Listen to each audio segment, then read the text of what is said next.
Light travels from the sun to the earth through space, yes? When I was your age, I wanted to know, how can something light travel through nothing, space? What is time? History का एक ऐसा genius जो शायद ही कभी future में जन्मा हो। जी हां, हम बात कर रहे हैं अल्बर्ट आइंस्टीन की, जो आम इंसान उस चीज को सोचना तो दूर, उसके लिए समझना भी मुश्किल हो, उसे अल्बर्ट आइंस्टीन ने सोची भी, समझी भी और उसे दुनिया के लिए आसान भी बनाया।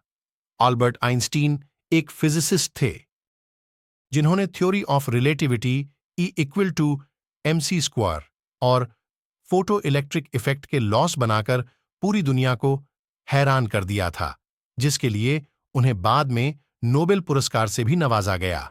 इनकी एक्स्ट्रा ऑर्डिनरी सोचने और समझने की काबिलियत को देखकर लोग समझते थे कि इनके पास कोई स्पेशल ब्रेन होगा। इस बात का खुद एल्बर्ट को भी अंदाजा था। इसकी वजह से वो नहीं चाहते थे कि उनके मरने के बाद उनके किसी बॉडी पार्ट्स पर किसी भी तरह की रिसर्च हो, बल्कि उन्होंने ये इंस्ट्रक्शंस भी दे रखी थीं कि उनके मरने के बाद उनकी बॉडी को आग से जलाकर राख कर दिया जाए।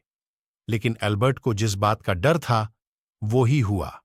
18 अप्रैल 1955 में ब्रिस्टन हॉस्पिटल में एल्बर्ट का इंतकाल होता है, जिसके बाद ऑटोप्सी के लिए यानी मौत की वजह जानने के लिए जो डॉक्टर आया, उसने बिना किसी इंफॉर्मेशन के चुपके से उनका ब्रेन निकाल लिया, क्योंकि वो डॉक्टर जानना चाहता था कि आखिर दुनिया के इतने बड़े जीनियस के ब्रेन में वो कौन सी खास बात है।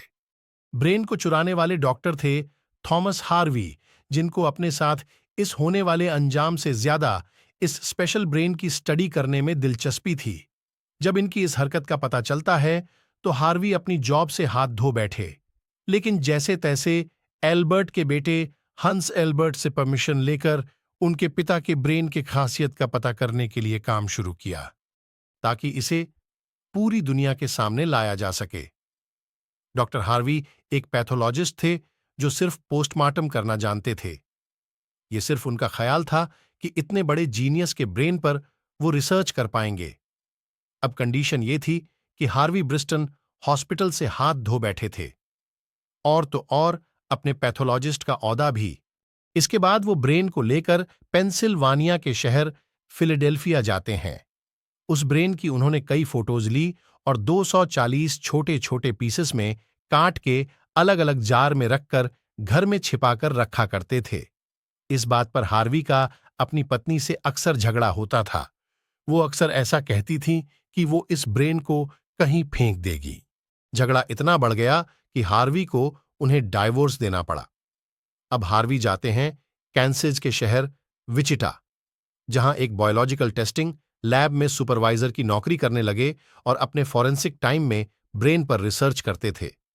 कई बार हार्वी शहर छोड़कर इधर उधर भटकते रहे ब्रेन के साथ। कई साल गुजर जाए, लेकिन हार्वी कोई खास रिसर्च नहीं कर पाते, और ऊपर से उनका मेडिकल लाइसेंस ही कैंसिल कर दिया गया। और नौबत यहां तक आ गई कि उनको एक प्लास्टिक की कंपनी में जॉब करनी पड़ी। तब उन्होंने एक अच्छा फैसला लिया कि वो इस ब्रेन के अलग अलग हिस्सों को दुनिया के अलग अलग बेस्ट पैथोलॉजिस्ट के पास रिसर्च के लिए भेजेंगे। ब्रेन चोरी होने के 30 साल बाद यानी 1985 में पहली बार आइंस्टीन के ब्रेन पर एक स्टडी पब्लिश की गई, जिसके अगले 28 सालों तक दुनिया भर के न्यूरोपैथोलॉजिस्ट ने इस जीनियस ब्रेन पर कई स्टडी पब्लिश की, जिसमें सामने आया कि आइंस्टीन का दिमाग एक आम इंसान के मुकाबले काफी डिफरेंट था।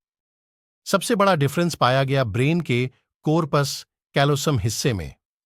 पहले यह समझो कि इंसानी ब्रेन दो अलग अलग हिस्सों में डिवाइड होता है। राइट ब्रेन हमारे शरीर के लेफ्ट पार्ट्स को कंट्रोल करता है, जबकि लेफ्ट ब्रेन बॉडी के राइट पार्ट्स को। ब्रेन का 90% भाग लेफ्ट ब्रेन बोलने, समझने और कैलकुलेशन के दौरान काम करता है, जबकि राइट ब्रेन के पास शेव्स को पहचानने, आर्ट और म्यूजिकल इंस्ट्रूमेंट्स जैसे सेक्टर्स को समझने की जिम्मेदारी होती है। अब सवाल ये कि तो फिर कॉर्पस कैलोसम क्या करता है? चलो आप इमेजिन करो कि आप कुछ टाइप कर रहे हैं, कुछ बायां हाथ तो कुछ दायां हाथ टाइप कर रहा है। इसी दौरान जब लेफ्ट हैंड से कोई गलत वर्ड टाइप हो जाता है तो ब्रेन उसे तुरंत इरेज करने के लिए सिग्नल देता है। अब ध्यान दो कि ये जिस हैंड से इरेज हुआ वो राइट हैंड था।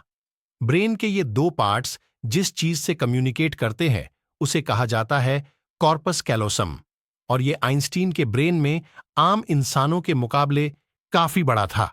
यानी ब्रेन के दोनों पार्ट्स आपस में बहुत अच्छे से कनेक्शन कर पाते थे, जिसकी वजह से आइंस्टीन एक ही वक्त में कॉम्प्लेक्स प्रॉब्लम्स को इमेजिन कर सकते थे।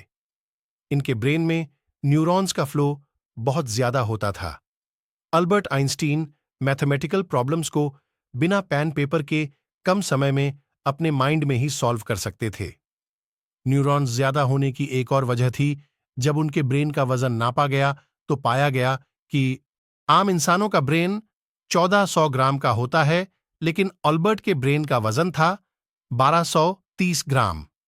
रिसर्चर्स का मानना है कि इनके ब्रेन के लाइंस बहुत पतली थीं, जिससे न्यूरॉन्स ज्यादा और अच्छे से वर्क करते थे। लेकिन अभी भी एक बड़ा सवाल था कि क्या आइंस्टीन इसी दिमाग के साथ पैदा हुए थे या बाद में इतना चेंज हुआ। रिसर्च से मालूम पड़ा कि जन्म से 5 साल तक तो आइंस्टीन कुछ बोले ही नहीं। यानी आमतौर पर 2 से 3 साल में बच्चे बोलने लग जाते हैं, लेकिन जब उन्होंने बोलना शुरू किया तो ज्यादा बोलना पसंद नहीं करते थे। उनके पास चीजों को मेमोराइज करने की पावर काफी कम थी। स्कूल लाइफ में आइंस्टीन के साइंस और मैथ्स में मार्क्स हाई आते थे, जबकि अदर सब्जेक्ट्स में वो फेल हो जाते थे। आइंस्टीन सिर्फ 14 साल की उम्र में ही मैथ्स के इंटीग्रल एंड डिफरेंशियल कैलकुलेशन के मास्टर बन चुके थे। मैथ्स और साइंस में इतनी मजबूत पकड़ थी कि जब वो क्लासरूम में कोई सवाल पूछने के लिए हाथ खड़ा करते थे तो प्रोफेसर्स घबराने लगते थे, क्योंकि आइंस्टीन के अक्सर सवाल टीचर्स के ऊपर से गुजर जाते थे। 26 साल के आइंस्टीन ने 4 रिसर्च पेपर्स पब्लिश करके दुनिया को तो हैरान ही कर डाला, और इसी वजह से उनको पीएचडी डिग्री और ह्यूमैनिटी के लिए नोबेल प्राइज से नवाजा गया। इस बात से आप अंदाजा लगा लें कि आइंस्टीन की इन रिसर्च के बिना साइंस बिल्कुल अधूरी है। वैज्ञानिकों ने यह पता लगाया कि उनका दिमाग उनके पैदा होने के बाद स्पेशल बना था, जिसकी सबसे बड़ी वजह यह थी कि जब उनके सवालों का उन्हें कोई जवाब नहीं मिल पाता था तो वो खुद अपने दिमाग की मदद से जवाब को तलाशा करते थे। छोटी उम्र में ही ऐसा करते रहने से उनका दिमाग उसी तरह से डेवलप होता चला गया। आज भी उनका ये एक्स्ट्रा ऑर्डिनरी ब्रेन अमेरिका के द मटर म्यूजियम में प्रोटेक्ट करके रखा गया है।